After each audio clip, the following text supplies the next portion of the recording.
Saat ayah angkatnya mengayunkan tangan dan memukul keras pipi Andi hingga ia terjatuh, pemuda berusia 22 tahun itu merasakan sakit yang tak hanya isik. Tak disangka di saat yang sama sebuah surat lama dari orang tua kandungnya terjatuh dari saku ayahnya, membuka rahasia kematian mereka yang selama ini disembunyikan. Ruang tamu rumah mewah di pinggiran Surabaya itu mendadak hening seperti kuburan. Pak Hadi berdiri dengan napas tersengal, wajahnya memerah karena amarah yang sudah lama terpendam. Bu Siti menutup mulutnya dengan tangan gemetar, sementara kakak perempuan Andi Rina dan adik laki-lakinya Rea kecil hanya bisa menatap tak percaya. Andi menyeka darah dari bibirnya, tangannya gemetar saat meraih surat yang tergeletak di lantai ubin marmer. "Apa ini ayah?" suaranya parau. Pak Hadi merebut surat itu kembali tapi sudah terlambat. Andi sempat membaca baris pertama. "Anakku sayang, jika kau membaca ini berarti kami sudah tiada dan rahasia kami harus kau ketahui." Malam itu seharusnya perayaan ulang tahun Andi yang ke-22 tapi berubah menjadi mimpi buruk. Pak Hadi, seorang pengusaha sukses sekaligus tokoh agama yang disegani di komunitas Muslim Surabaya, selalu menekankan disiplin dan nilai-nilai tradisional. Andi dibesarkan dengan aturan ketat, sholat 5 waktu, belajar agama setiap sore dan larangan keras bergaul dengan anak-anak nakal. Ia selalu merasa berbeda sejak kecil tapi menyimpannya rapat-rapat di dalam hati. Sekarang rahasia itu mulai retak. Andi ingat bagaimana ia pertama kali merasa tertarik pada teman sekolahnya Disma, dulu seorang pemuda tampan bernama Rea yang kini menjadi sahabat dekatnya di kampus. Mereka hanya berteman tapi Andi selalu merasa jantungnya berdegup lebih kencang saat Rea tersenyum. Malam itu setelah pukulan pertama, Pak Hadi berteriak, "Kau bukan anak kandung kami, Andi. Kami mengangkatmu saat kau berusia 5 tahun setelah orang tuamu meninggal dalam kecelakaan mobil. Tapi sekarang aku tahu kau membawa aib yang sama seperti mereka." Andi terduduk di sofa kulit mahal, hatinya berdegup kencang. Bu Siti mencoba menenangkan suaminya tapi Pak Hadi terus menggelegar.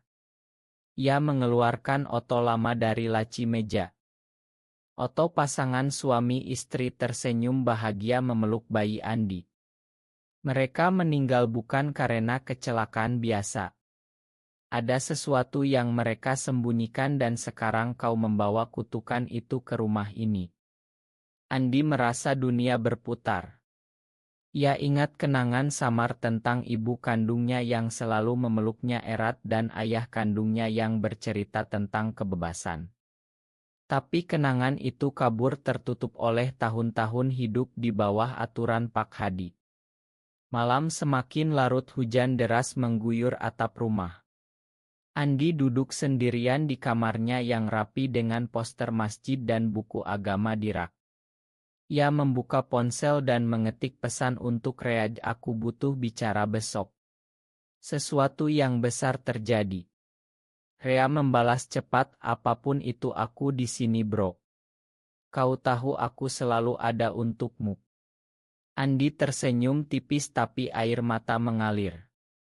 Ia tahu perasaannya pada Rea lebih dari persahabatan, tapi di keluarga seperti ini ia tak berani mengakui. Keesokan paginya Andi bangun dengan memar di pipi. Bu Siti menyodorkan sarapan nasi goreng spesial tapi matanya penuh kekhawatiran.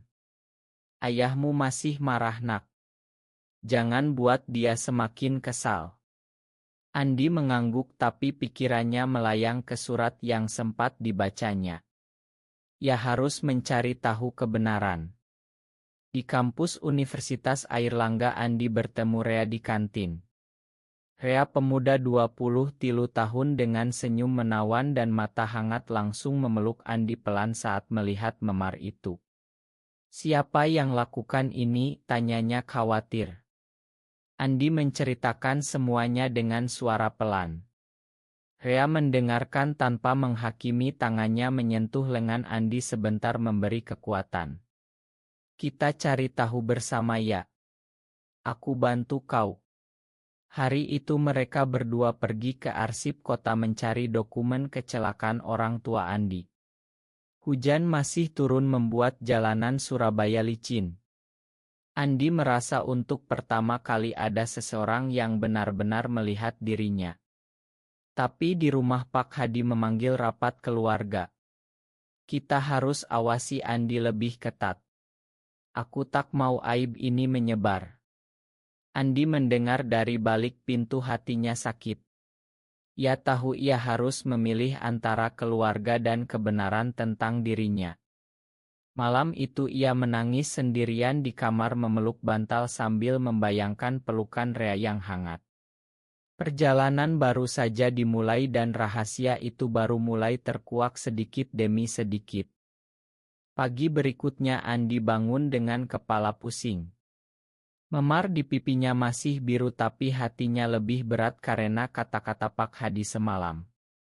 Ia memutuskan untuk tidak ke kampus hari itu dan pergi ke kantor catatan sipil di pusat kota Surabaya. Rea sudah menunggu di sana dengan motor maticnya yang sederhana. Kau yakin mau lakukan ini? Tanya Rea sambil menyerahkan helm cadangan. Andi mengangguk. Aku harus tahu siapa aku sebenarnya, Rea. Aku lelah hidup dalam bayang-bayang. Mereka berdua masuk ke gedung pemerintahan yang ramai. Petugas arsip seorang bapak tua dengan kacamata tebal menggeleng saat melihat permintaan mereka. Dokumen tahun 2007. Itu sudah lama, Nak. Tapi coba lihat di komputer lama. Setelah 2 jam mencari mereka menemukan berkas tipis tentang kecelakaan mobil di jalan tol Surabaya-Malang. Laporan resmi bilang kecelakaan biasa remblong. Tapi ada catatan kecil di pinggir, saksi mata melaporkan ada mobil lain yang mengejar. Andi merasa dingin. Rea memegang bahunya pelan. Tenang bro. Kita lanjut. Mereka pergi ke rumah sakit tempat orang tua Andi dirawat dulu. Perawat tua yang masih ingat kasus itu menghela napas panjang. Orang tuamu baik sekali. Ayahmu dokter dan ibumu guru. Mereka sangat mencintaimu. Tapi malam sebelum kecelakaan ibumu datang ke sini menangis bilang ada ancaman. Andi terduduk di kursi plastik. Ancaman? Dari siapa? Rea mengajaknya ke warung kopi pinggir jalan untuk bicara. Di sana di bawah tenda biru yang basah karena hujan mereka duduk berhadapan. Rea menceritakan tentang keluarganya sendiri yang juga konservatif tapi ia belajar menerima dirinya perlahan. Aku juga pernah merasa seperti kau Andi. Tapi hidup terlalu pendek untuk bersembunyi selamanya. Andi menatap mata Rea lama. Ada kehangatan yang ia tak pernah rasakan dari keluarga angkatnya. Tapi ia cepat mengalihkan pandang takut perasaannya terbaca. Sore harinya saat pulang Andi disambut Bu Siti dengan wajah cemas. Ayahmu mencarimu seharian. Dia bilang kau tak boleh keluar lagi tanpa izin. Andi mengangguk tapi diam-diam ia menyimpan otocopi dokumen di tasnya. Malam itu di kamar ia membaca surat yang sempat diotonya. Surat dari ibu kandungnya. Andi sayang, kami tahu kau berbeda sejak kecil. Ayahmu juga pernah merasakan hal yang sama dulu. Tapi dunia ini belum siap. Jaga dirimu, Nak. Kami mencintaimu apa adanya. Andi menangis terseduh. Berarti orang tuanya tahu dan menerima. Pak Hadi masuk tiba-tiba dan melihat surat itu. Amarahnya meledak lagi. Kau tak boleh baca itu. Mereka membawa dosa dan kau akan ikut. Pukulan kedua mendarat lebih keras. Andi tak melawan, hanya menatap ayah angkatnya dengan mata penuh luka. Kenapa ayah sembunyikan ini semua? Pak Hadi terdiam sesaat lalu keluar sambil membanting pintu. Rina kakaknya masuk pelan membawa obat. Kau baik-baik saja Dik.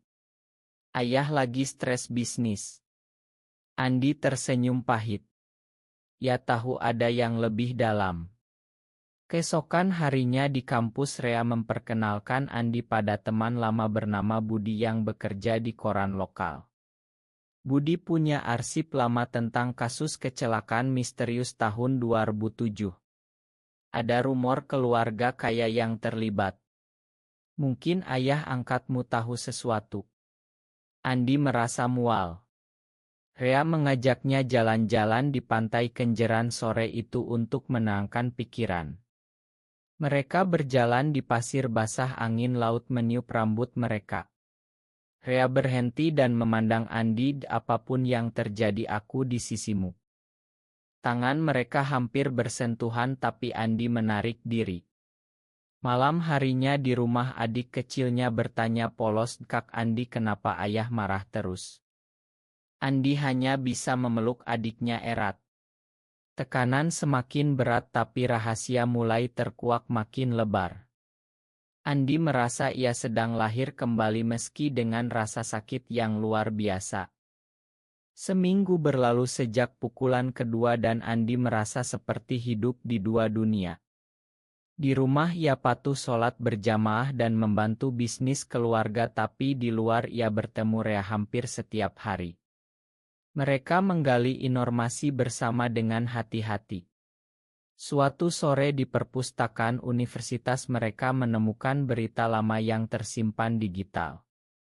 Judulnya, Dokter Muda dan Istri Guru Meninggal Tragis, ada indikasi bunuh diri. Andi gemetar saat membaca. Bunuh diri. Budi teman Rea menelepon, aku dapat nomor mantan tetangga orang tuamu dulu. Mau ketemu. Mereka bertiga pergi ke rumah sederhana di daerah lama Surabaya. Nenek tua bernama Mbok Siti menyambut dengan senyum getir. Orang tuamu baik sekali.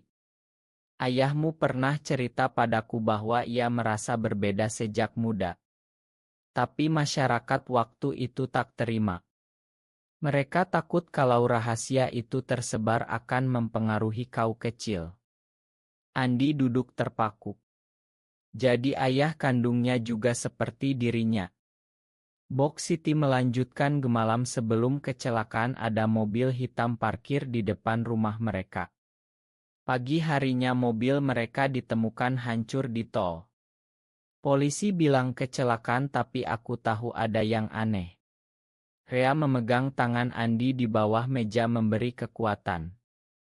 Pulang malam itu Andi merasa dunia berubah. Ia tak lagi sendirian. Tapi di rumah Pak Hadi sudah menunggu dengan wajah dingin. Kau ketemu siapa tadi? Jangan dekati orang-orang yang merusak akidah. Andi tak tahan lagi. Ayah yang sembunyikan kebenaran. Orang tuaku menerimaku apa adanya. Kenapa ayah tak bisa? Kata-kata itu keluar seperti banjir. Pak Hadi bangkit memukul meja hingga gelas pecah. Bu Siti menangis. Rina mencoba melerai tapi suasana tegang. Andi lari keluar rumah di bawah hujan deras. Ia naik ojek online ke apartemen kecil Rea. Rea membukakan pintu melihat Andi basah kuyup langsung memeluknya erat. Kau aman di sini? Malam itu mereka duduk di balkon kecil berbicara sampai subuh. Rea bercerita tentang perjuangannya menerima diri di keluarga yang sama ketatnya. Andi merasa beban di dadanya ringan. Keesokan harinya berita tentang pemuda hilangnya beredar di grup keluarga. Pak Hadi menelepon berkali-kali tapi Andi tak angkat. Ia mulai bekerja paruh waktu di KAI dekat kampus agar tak bergantung. Rea selalu ada mendukung tanpa pernah memaksa. Suatu hari di KAI seorang pelanggan pria tampan bernama Dimas yang ternyata juga bagian dari komunitas diam-diam memberi Andi kartu nama. Kalau butuh teman bicara kami ada. Andi tersenyum pertama kalinya dalam berminggu-minggu. Tapi keluarga tak tinggal diam. Rina datang ke kampus mencari Andi. Ayah sakit karena khawatir Dik. Pulanglah. Andi ragu tapi akhirnya ikut pulang untuk bicara. Di rumah Pak Hadi duduk lemah di kursi roda sementara. Andi, aku lakukan semua ini untuk melindungimu. Keluarga kandungmu punya rahasia besar yang bisa hancurkan nama baik kita. Andi duduk di depannya, ceritakan semuanya ayah. Aku sudah dewasa. Pak Hadi menghela napas panjang lalu mulai bercerita tentang masa lalu yang gelap.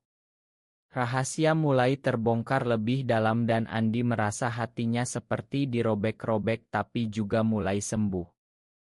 Cerita Pak Hadi membuat ruangan terasa semakin sempit. Aku dan ayah kandungmu dulu sahabat di universitas. Ia cerita padaku tentang perasaannya yang berbeda. Aku tak terima waktu itu. Saat ia dan istrinya memutuskan pindah ke Surabaya dan membawa rahasia itu, aku khawatir akan mempengaruhi bisnis keluargaku yang baru mulai. Andi mendengarkan dengan air mata mengalir. Pak Hadi melanjutkan, di malam kecelakaan aku kirim orang untuk bicara dengan mereka, meminta mereka tak bawa kau ke lingkungan yang berbahaya. Tapi mobil mereka hilang kendali. Aku tak pernah berniat bunuh mereka Andi. Tapi aku merasa bersalah seumur hidup. Bu Siti menangis terseduh. Kami mengangkatmu karena merasa bertanggung jawab. Tapi kami tak mau kau ikut jalan yang sama. Andi berdiri gemetar. Jadi ayah sembunyikan surat itu bertahun-tahun. Dan pukulan-pukulan itu untuk apa? Pak Hadi tak menjawab, hanya menunduk. Andi keluar rumah lagi, kali ini dengan tas pakaian. Ia pindah sementara ke kos Rea. Hari-hari berikutnya Andi fokus kuliah dan kerja. Rea selalu mendampingi dengan sabar. Mereka menghabiskan waktu di taman kota berbicara tentang mimpi masa depan. Andi mulai terbuka tentang perasaannya, aku suka kau Rea. Lebih dari teman. Rea tersenyum lembut, aku juga Andi. Tapi kita ambil pelan ya. Dunia ini belum ramah. Hubungan mereka tumbuh dalam pengertian dan dukungan emosional. Andi bergabung dengan kelompok kecil komunitas yang aman di Kaedimas. Di sana ia bertemu pemuda-pemuda lain yang punya cerita serupa. Mereka berbagi pengalaman tentang keluarga, masyarakat, dan cara bertahan. Andi merasa tak sendiri lagi.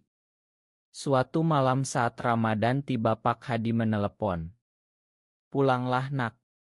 Kita bicara baik-baik.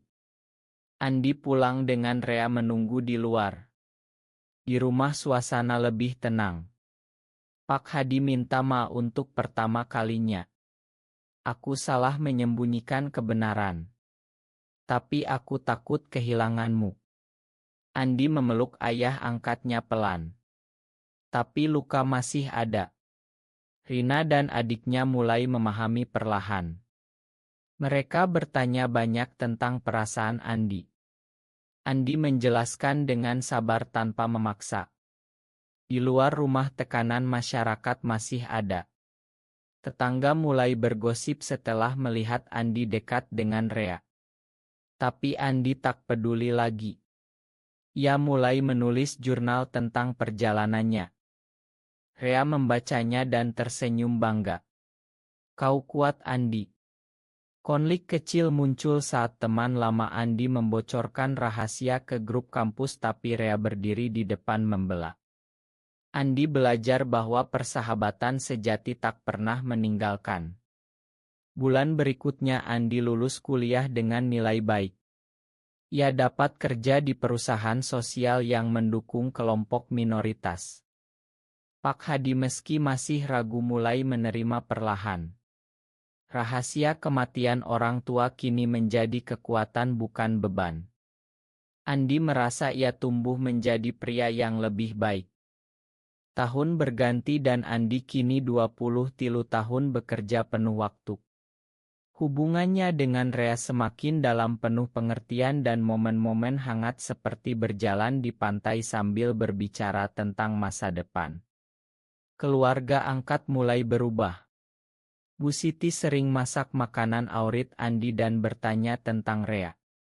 Pak Hadi meski masih diam-diam sholat lebih banyak mulai membaca buku tentang psikologi dan penerimaan.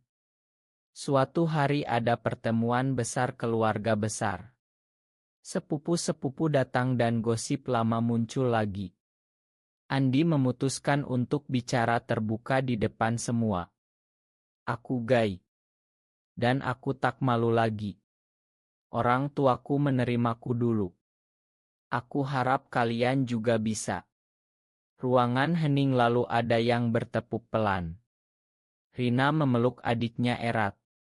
Tapi ada juga yang keluar ruangan marah. Andi tak terluka lagi. Ia belajar bahwa tak semua orang siap. Rea datang ke acara itu sebagai tamu dan duduk di samping Andi memberi kekuatan. Diam malam itu mereka berdua di balkon kos Andi memandang lampu kota Surabaya. Terima kasih sudah ada di sini selalu. Rea memeluk bahu Andi, kita jalani bersama. Konflik baru muncul saat perusahaan Andi mendapat tekanan dari kelompok konservatif. Andi harus memilih antara diam atau berjuang. Ia memilih berjuang bersama timnya. Pak Hadi datang ke kantor Andi suatu sore. Aku bangga padamu nak. Meski aku tak selalu paham. Itu kata-kata yang Andi tunggu bertahun-tahun. Air mata mereka berdua jatuh. Rahasia kematian orang tua kini jadi pelajaran tentang keberanian. Andi mengunjungi makam orang tua kandungnya di pemakaman tua bersama Rea. Mereka meletakkan bunga dan Andi berdoa dalam hati. Terima kasih telah menerimaku. Perjalanan emosional Andi mencapai puncak saat ia menghadapi mantan teman yang mengkhianatinya dulu. Mereka bertemu di kai dan Andi memakan dengan tulus. Aku pernah seperti kau. Tapi aku pilih berubah. Rea bangga melihat pertumbuhan Andi. Keluarga mulai mengundang Rea ke acara kecil. Meski masih canggung tapi langkah maju. Andi merasa hidupnya kini lengkap dengan cinta keluarga dan teman. Tapi ia tahu perjuangan belum selesai. Masyarakat Indonesia masih punya banyak jalan panjang. Andi mulai menulis blog anonim tentang perjalanannya untuk menginspirasi yang lain. 2 tahun kemudian Andi dan Rea merayakan ulang tahun Andi yang ke-25 di rumah keluarga angkat. Meja penuh makanan tradisional dan tawa. Pak Hadi mengangkat gelas untuk Andi, anakku yang mengajarkan kami tentang penerimaan. Semua bertepuk. Bu Siti memeluk Andi erat. Rina dan adiknya sudah sepenuhnya mendukung. Rea duduk di samping Andi, tangan mereka bersentuhan di bawah meja. Rahasia lama tentang kematian orang tua kini menjadi cerita yang menguatkan bukan menghancurkan.